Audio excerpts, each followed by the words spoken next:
Hello again. I guess it's time for us to chat, as is our routine. Not to imply that this is unwanted. In fact, I think I'm growing rather fond of you. You and I have shared a grand nothingness, and I feel as though your belly is a suitable embassy amidst the unknown above.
Do you want me here?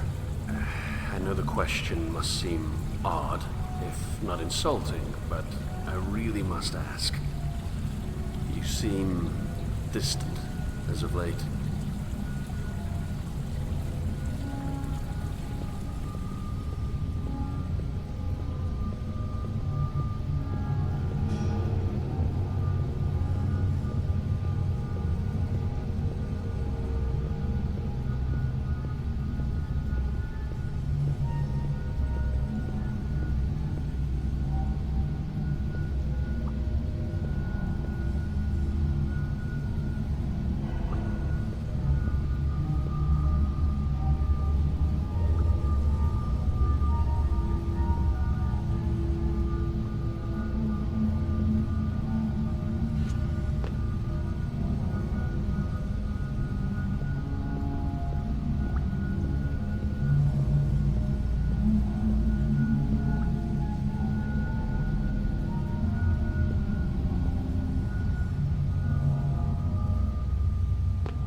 Admittedly, and please do not take offense, your innards sometimes frighten me. Even in the complete safety of a belly and to myself, there are places like this that I do not want to know.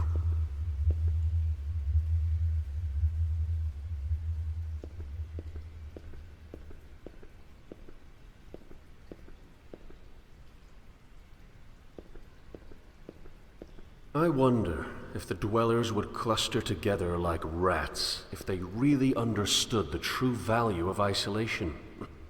All of their pathetic little wars and ridiculous assumptions of superiority would be washed away if they all had their own private labyrinths to roam around in. Granted, they could never understand the importance of the individual, the megalomania of justice in the guild, order, and, yes, even the unknowing. It's far too strong. There really is no point in even attempting dialogue.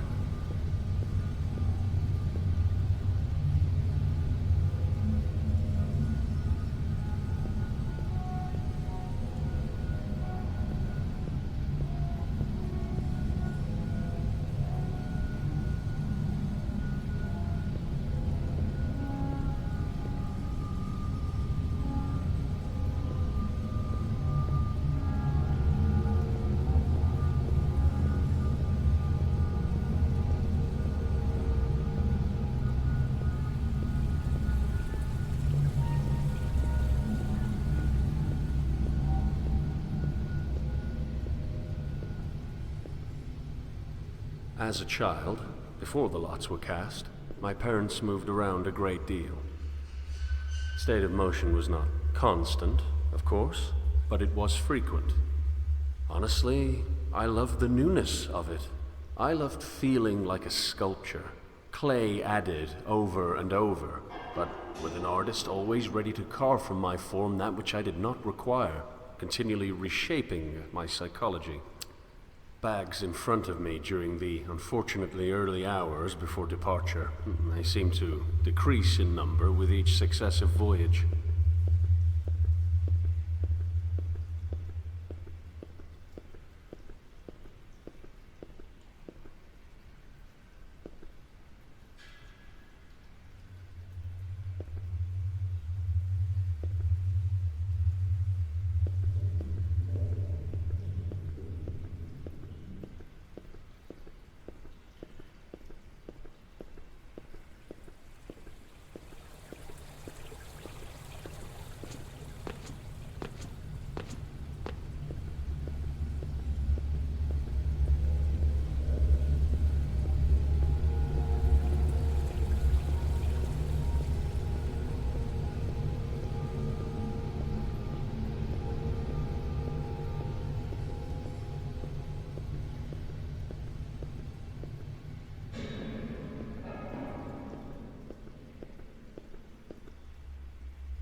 Shall I ascend to your lungs and feel your breath? I think that would be lovely.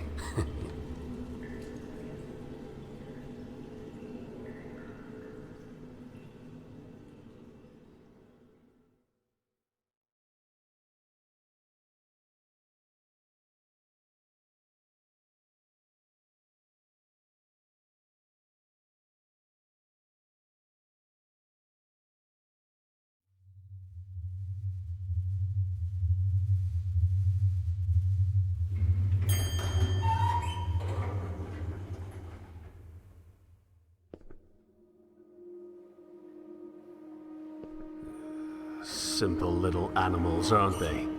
Filthy, no doubt, but Can you really blame them? I suppose that if I were to hate them for their nature, I would be just as filthy. It's an odd position. To hate a rat for being a rat is to make oneself a rat all the same.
What's down there?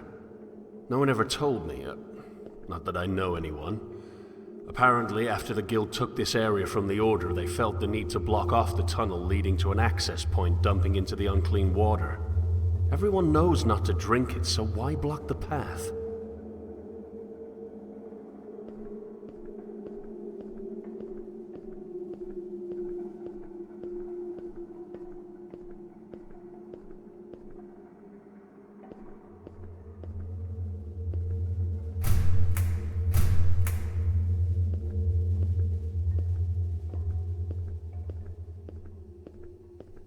It's funny how they all hoard the same supplies. All of it from the old city, and all of it wasted.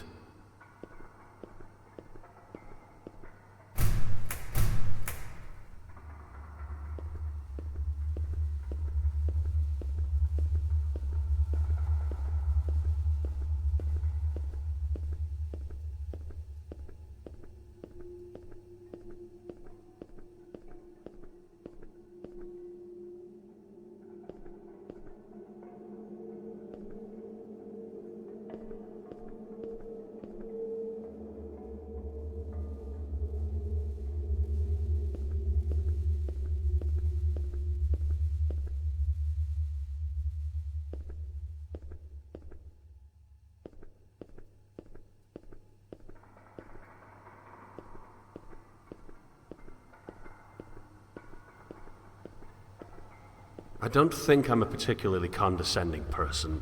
I'm just frustrated. I don't understand why we have to keep doing this. This conflict. Unfortunately, telling a group of people what they're doing incorrectly communicates that you yourself are doing that thing correctly. If only that were true. If only I was above this. rather than beneath everything.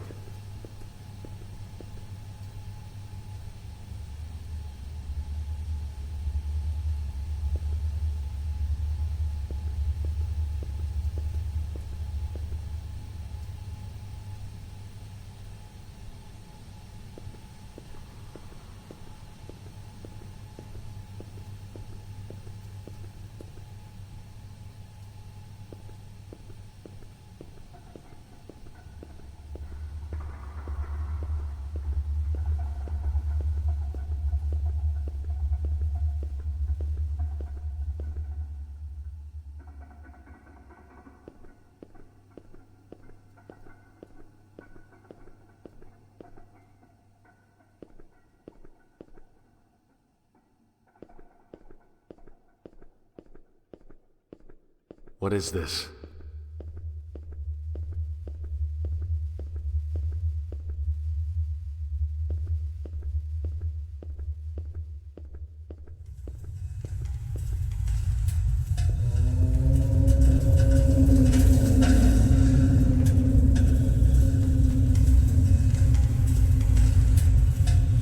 What are you protecting me from?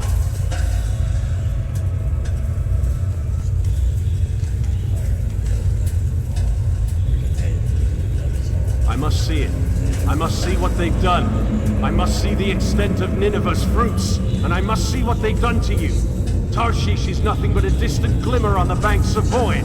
There is nowhere now but you, and you must let me explore your guts like the parasitic worm I am. Let me see the decay. Let me see the stag Leviathan. Open these doors. Open them now.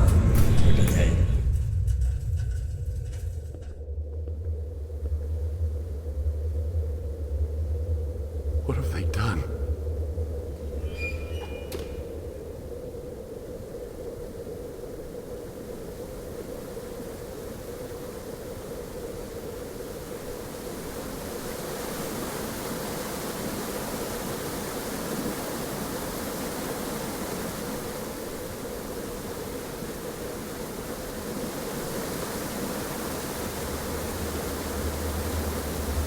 I've had enough.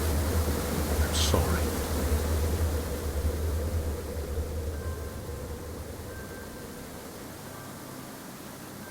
You were right.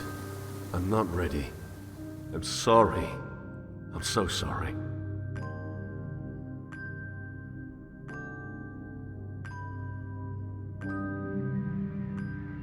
It's a horrible cycle, this existence.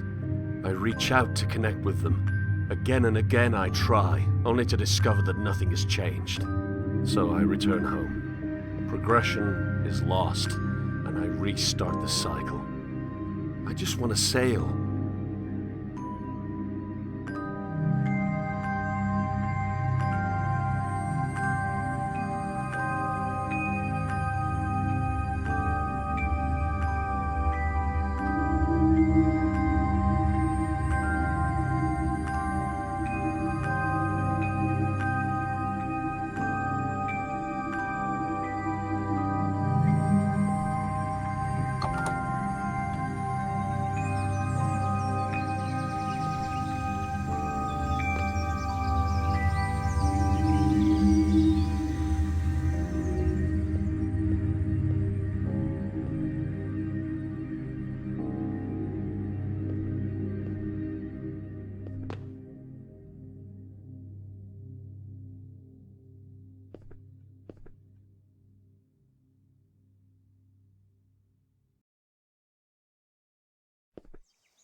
Would you grant me another ascent?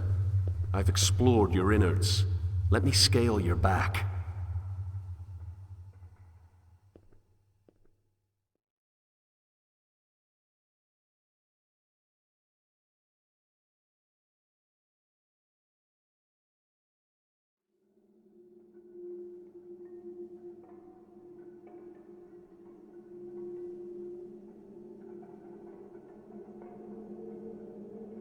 It's always struck me as odd that evil is never self-aware. I mean, the most horrendous actions, these conglomerate endeavors of warring cabals, are caused by the best intentions.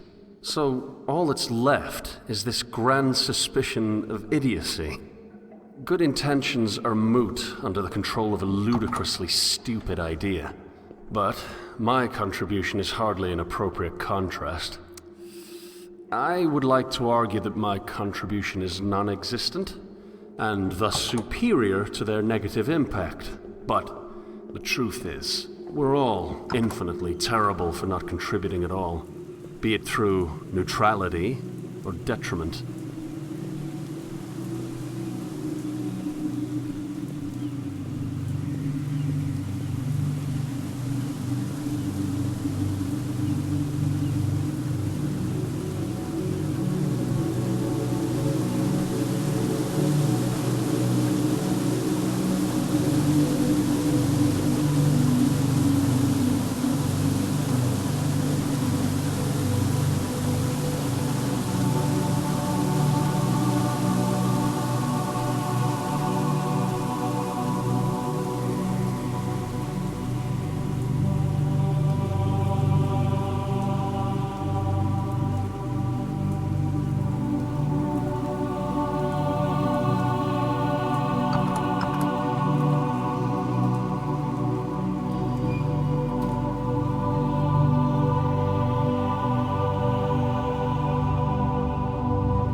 I don't know why we exist in self-destroying structure. We all share a fondness for that which is correct, and we're all certain that we have it. But there must be a way for that loyalty to flourish without burning the last shreds of coexistence between our species. That is, a species that is primarily defined by its diversity. I don't know if I'm arrogant for assuming that my desire for progress is any indication of my task as a catalyst, but I tried to find Tarshish already. Only in my attempted escape did you find me, and I do not believe that you found me without reason.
I actually knew the man who lived here.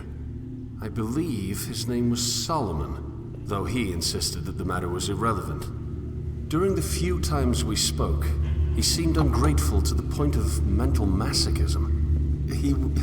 He would consistently act as though you have somehow maliciously trapped him within your confines, to limit what can be done with the outside. I, of course, know you better.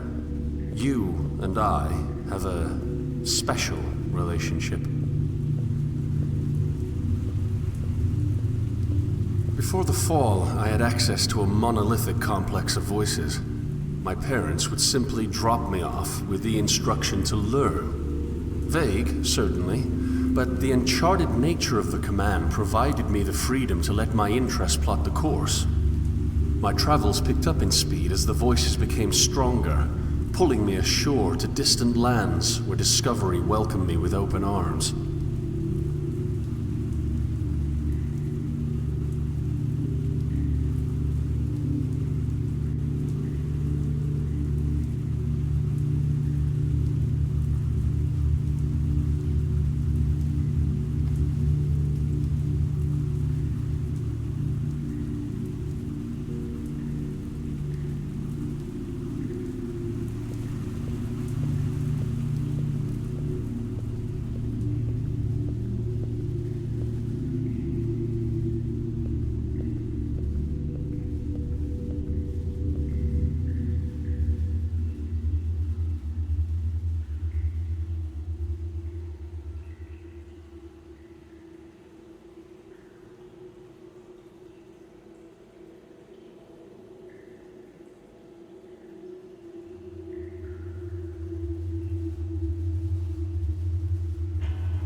Your utilitarian and defensive necessity.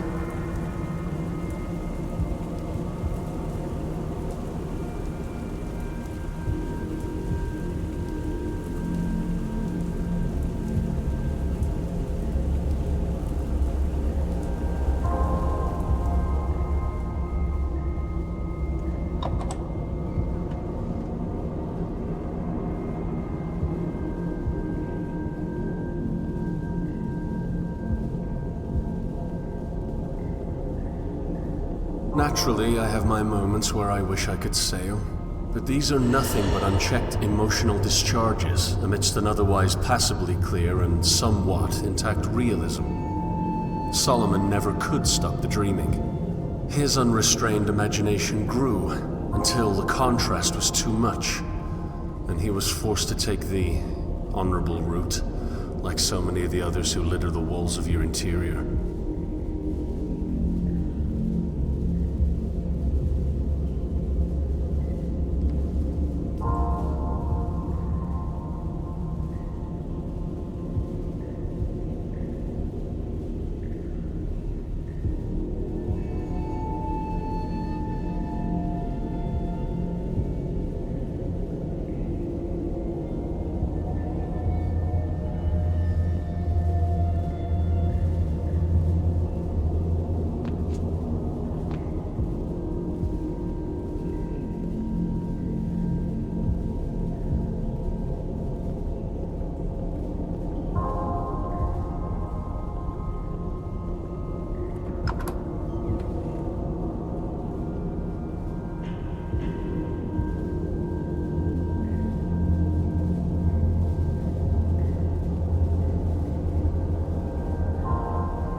Perhaps his dreams were a ladder leading to uselessness.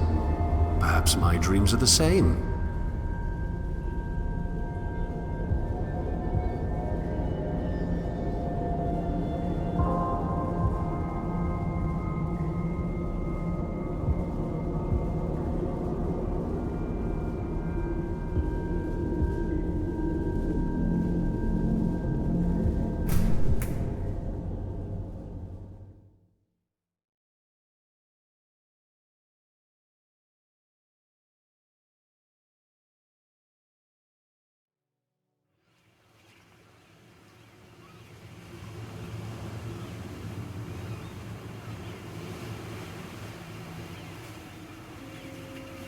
How much do you know of the old world? Did you even exist? Were you thrown overboard when your fall occurred, floundering in a new and terrifying negativity? My transition was not a comfortable one, so in this we can feel a measure of companionship.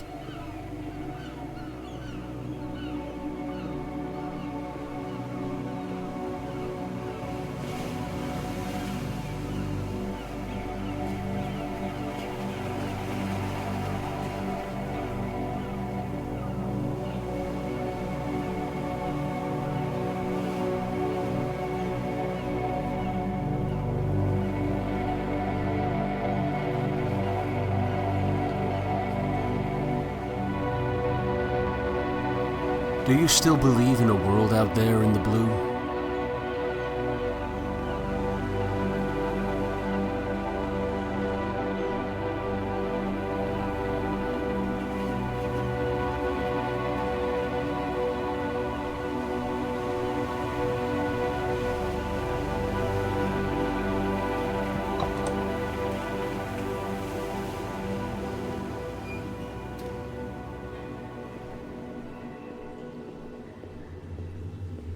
Books on top of books on top of books.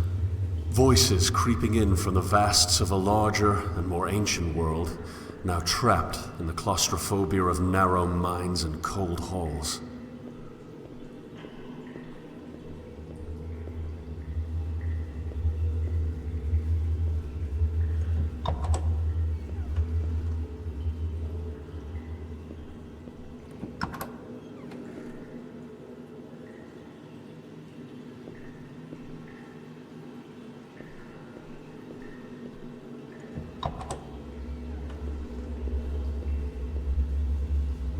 The old world was worthy of the waters that still flow from the inland. These green pipes that provide us with the basic sustenance we need for a pointless existence are nothing but charitable structures for an already stagnant populace. In this sense, our ideas never change because we rejected the source for its fruits.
I have to believe that my dreams have some worth, lest I loose the same anchor into shoal. I have to believe that creation itself can bring life to cyclical demise.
escape can take many forms, I see.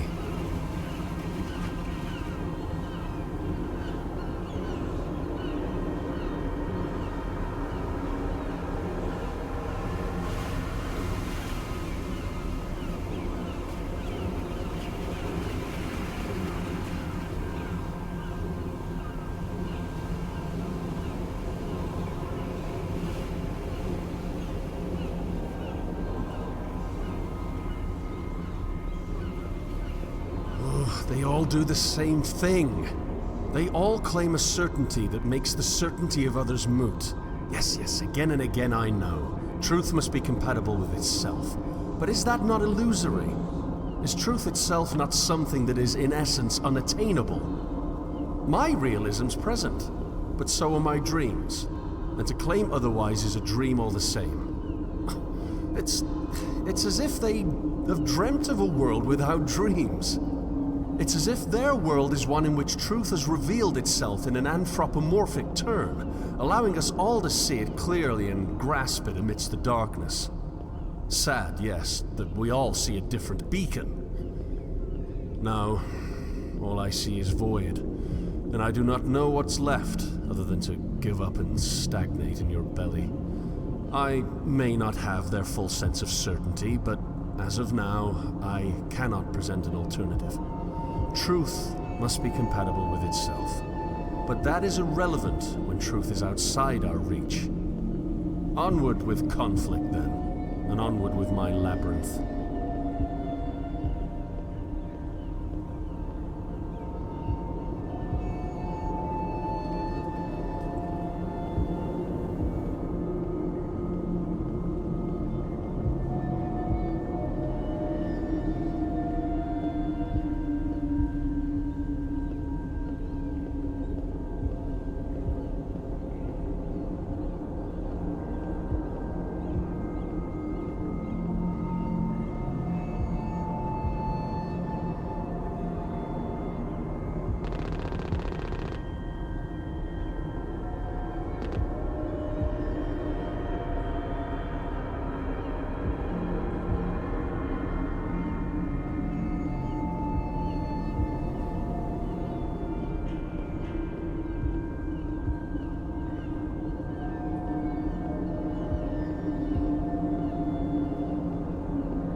One of the larger unknowing camps is nearby. Their lack of organization tends to make it difficult for them to avoid the conflicts between the Guild and the Order. Of course, the unknowing themselves make their own little raids. This results in it being difficult to maintain any sense of pity. Regardless, I'm sure the onslaught was horrendous. People never fight harder than when someone else attempts to uproot their anchor, even if that someone only does so by existing.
All of our dreams at their core involve some sort of contentment. This is the one desire we all share, but is it a goal that really should be met? After finding contentment, what then? Where is there left to explore after the last temporary comforts of happiness have been extracted?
Our island is plagued with the fruits of a collective mental landscape that defines us as desperately holding on to something correct. So there is no place to hide without truly secluding or perhaps risking the inland. On some level, I feel as though I cannot blame the dwellers. Their zeal for truth is commendable. They're fighting for something rather than keeping it to themselves. They're acting instead of hiding. Still, must cruelty be the manifestation of certainty? If only truth did not need to be compatible with itself. If only we didn't need an anchor to be right. If only we could sail instead of collecting dust on the memories of voyages past.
I remember the exact moment. I remember the slight touch of ocean air passing over my skin as I stared aimlessly into the afternoon sky. It's interesting how, though generally more depressing, I actually preferred a cloudy sky to a clear one. Two vast expanses of blue separated do not have that quality of diversity that a more speckled display boasts.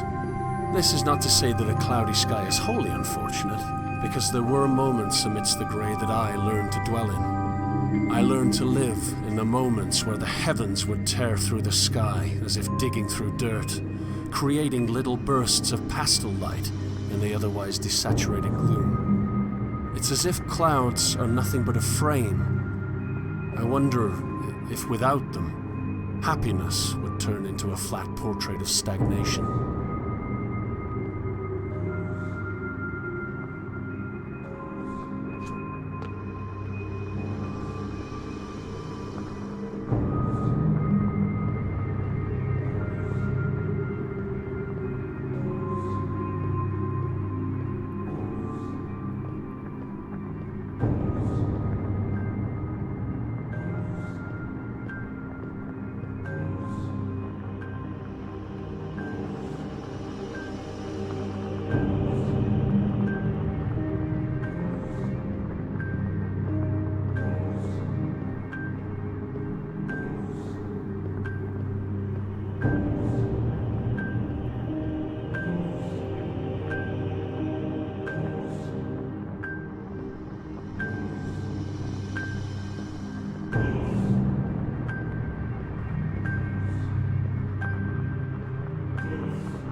We're almost there, Leviathan.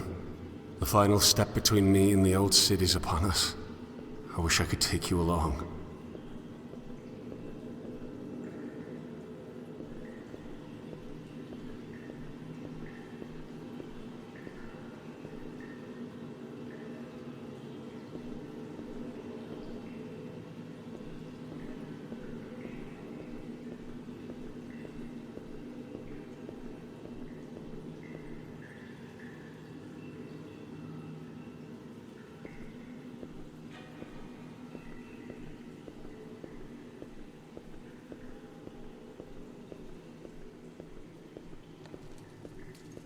Will you remember me? After all, I could never forget you. And how can I even begin to thank you for all that you've done for me? You protected me from a world that I was too weak to bear. But now the distant shores of another reality are calling me home. To something I've never seen before. A dangerous and unpredictable world lies ahead of me. But I'm ready to let loose the sails.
my father once recited a poem to me about an older world. I believe it was called Dover Beach. I can still remember the imagery, just the words that escape me. We stood at the shoreline, waves crashing in, each wave eroding yet another piece of what I once believed. I think my father saw what was happening to me. He saw the dwindling of my dreams, the death of discovery. I could no longer rely on ABBA to build my dreams back up. Left with nothing, I convinced myself that there were no dreams.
it is.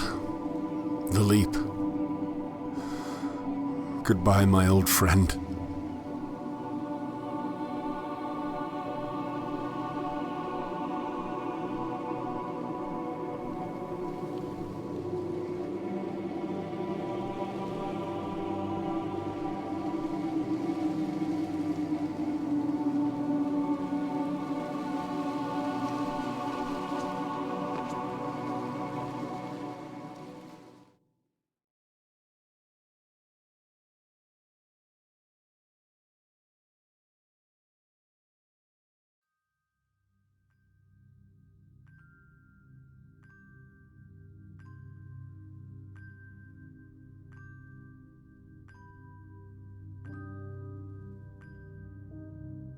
If this final dream before the new is to be trusted, then all life follows the pattern of broken progression. Some call it redemptive history, still others call it galvanization, yet the trajectory is undoubtedly the same. We exist on a familiar shoreline, with the waters lapping at our feet. We look back and see an explored and thus frozen world. Then, as if subconsciously recognizing the need for change, we dive into a prison of even further inactivity. My prison was my only friend, it seems, but even he saw fit to spit me upon a new shore.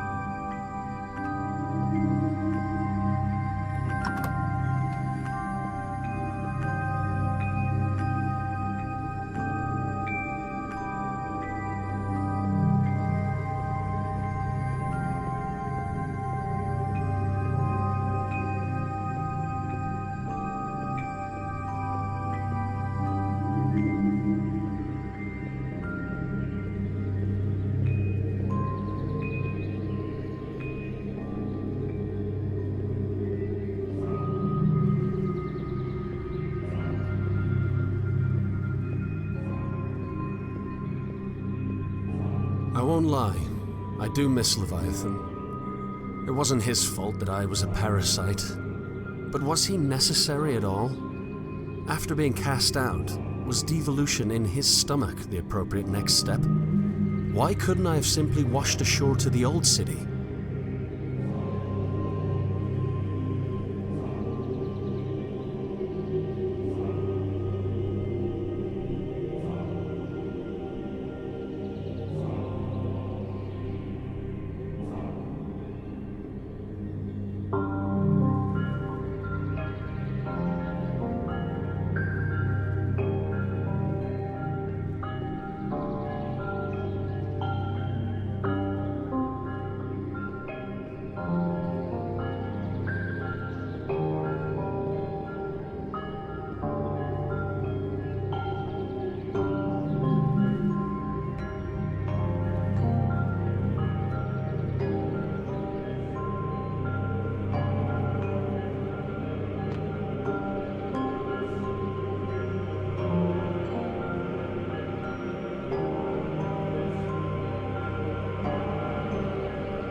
Perhaps Leviathan existed for me to discover him, even if that which I explored was my prison.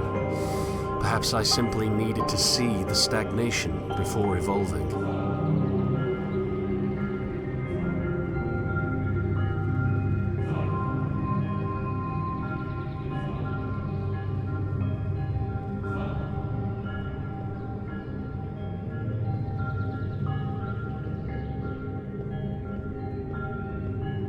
When I was a child, I was given a rowboat.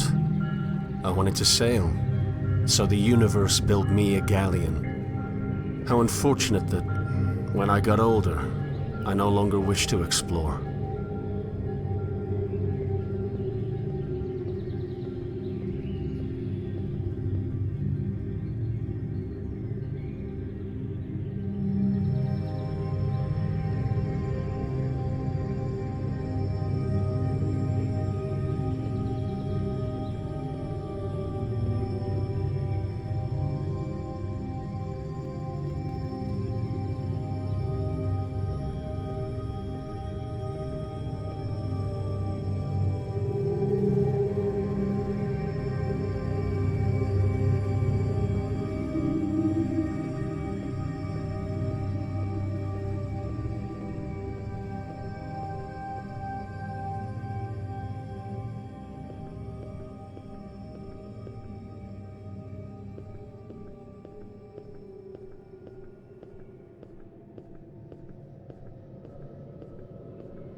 I am going to explore again.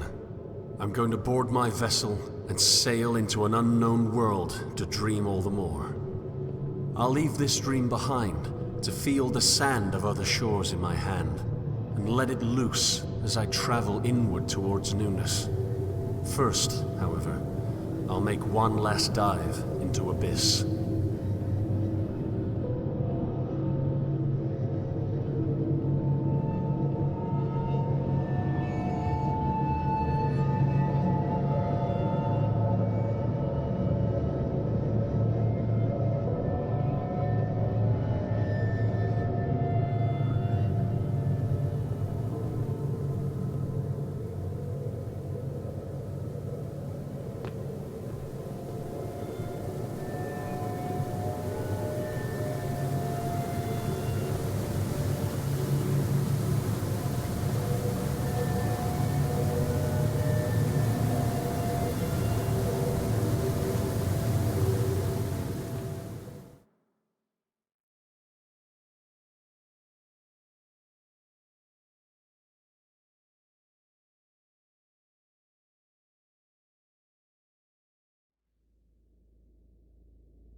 Here lies my captor, the great sleeping fish.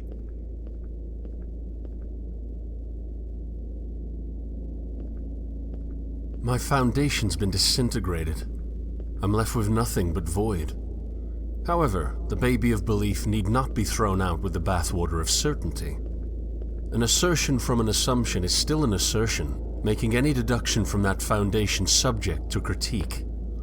I may not be able to deduce from a place that I know to be true, but that which I deduce from my dreams must still be compatible with itself.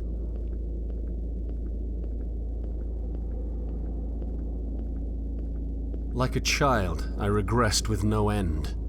Over and over I asked, why?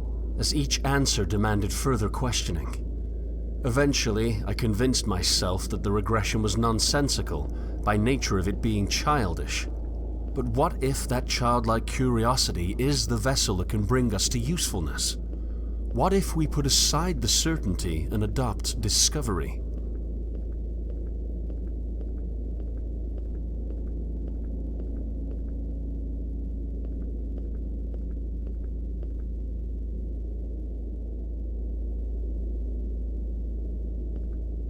I think I was wrong. Dover isn't where my dreams died. It's where one dream took over. I dreamt that I had no dreams. I dreamt that Dover smothered my belief with certainty. In truth, a truth that I cannot know, Dover ran red. The dream of realism created a monopoly of comfortable stagnation that held me hostage until I could do nothing but cling to Leviathan's innards for safety. My belief was not truly killed, it was captured. One belief was deemed more true than another, and I convinced myself that I was correct. I convinced myself that I could be correct. What if this dream's monopoly was disintegrated? What if I could explore a multiplicity of dreams, never quite knowing which ones are a reality? Truth must be compatible with itself, but what happens when truth is unattainable?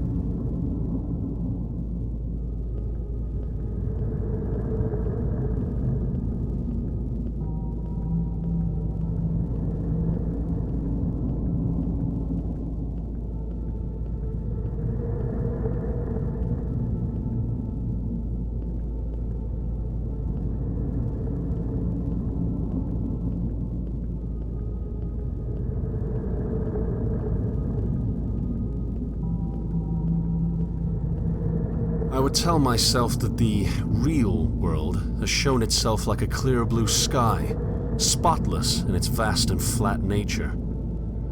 I tricked my own mind into believing that belief itself was not present.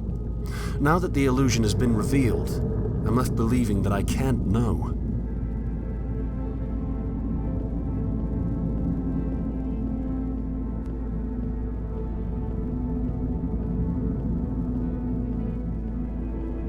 Truth must be compatible with itself based on a starting point I can't prove. I can't assert which dream is not a dream at all because they're all just dreams. Why not discover the dreams I can't control, rather than hiding portions of them away to let what I was certain of flourish?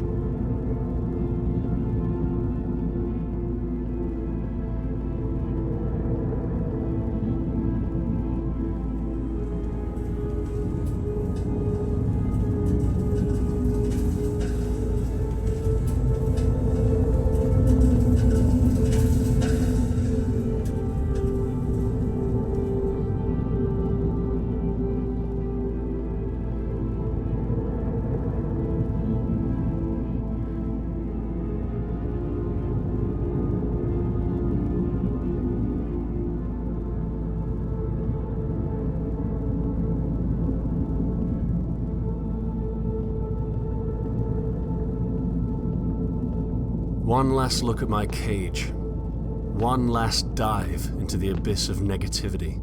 A terrible world full of terrible people, yes, but that can be changed. Epistemic humility can regress to the deconstruction of stagnation. What I previously thought to be stagnation itself, the lack of any true knowledge, is simply the deconstruction of an anchor, freeing us to traverse the unexplored.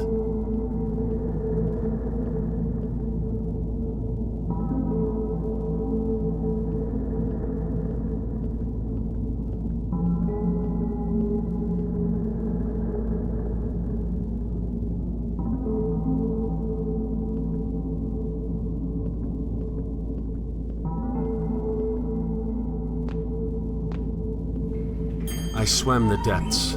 I confronted the bottom of the redemptive checkmark.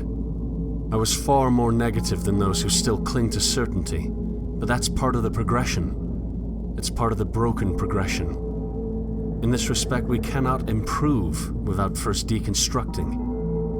Now, all that's left is to rise to the surface, board my vessel, and set sail for a new and terrifyingly uncertain world. The old city has called, and I wish that more would have the bravery to join me on my journey.